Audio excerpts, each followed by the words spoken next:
Okay, we're going to put the roof on, and we're going to hinge it so we can put the feet inside of it. So we'll make the roof to come out. If you got a piece of wood that's a little bit wider than this, it's kind of nice to use. It just happened that I have a bunch of scrap wood because I make so many birdhouses and what have you. I don't make too many birdhouses and what have you out of new wood, but I use old wood for the birdhouse. But bird feeders, I like them because use new wood. People can paint them, put little designs on them, flowers on them.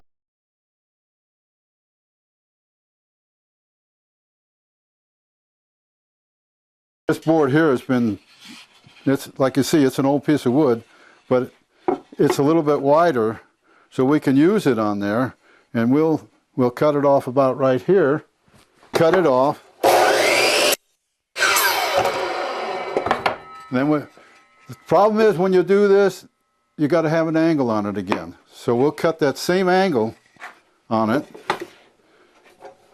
that we did on the other one, a 25-degree angle. Now you can see why we do that. See how it flushes in with this? And then when we hinge it, it'll lift up like this.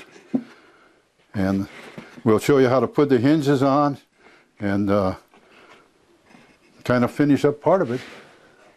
So on the next segment, we'll go ahead and put hinges on this, and we'll drill a hole in the back here so you can hang it, or you can put a hanger on it, whatever you want to do. So we'll go ahead and find some hinges and go ahead and put the hinges on it.